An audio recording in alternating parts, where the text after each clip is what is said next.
জুনপুষা last একটা enemy, ওরে মারতে পারলে আমি আমার সাবস্ক্রাইবারদেরকে বুইয়া দিয়ে দিব। কি রে ভাই, এটা কি হইলো?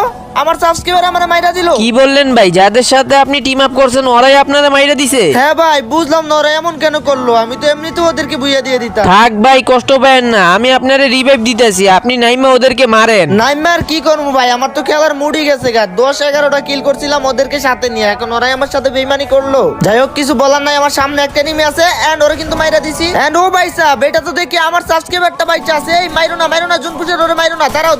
ওরে মারমু না মানি, ও একটা গার্দার ভাই, ওরে আমি ছাড়মু না। আপনার লগে বেইমানি করছে। এ, থামো মাইরো না, ওরে বুইয়াটা দিয়ে দাও। দুরু ভাই কি বলেন? ওরে বুইয়া দিমু মানি? লো শালা মোর। আরে দূর ভাই, তুমি ওরে মারলা কেন? ওরে তো আমি বুইয়া দিতে চাইছিলাম। বুইয়া দিয়ে ওরে আমি ফ্রেন্ড রিকোয়েস্ট দিতাম, তারপর ওরে জিগাইতাম কেন ও আমার সাথে এমন করলো। যেখানে আমি চাইলে ওরে মাইরা দিতে পারতাম, সেখানে আমি ওরে টোকেন দিয়ে ওর টিমমেটকে রিভাইভ দেওয়াইছি। তারপরে পুরো ম্যাচটা ওদেরকে সাথে নিয়ে আমি ওদেরকে লাস্ট পর্যন্ত আনছি, আর শেষে কিনা ওরাই আমাকে মেরে দিল। তো ভাই, এই এনিমি দুইটা তোমরা কারা ছিলা? যদি এই ভিডিওটা দেখো তাহলে অবশ্যই একটা কমেন্ট করে যাও।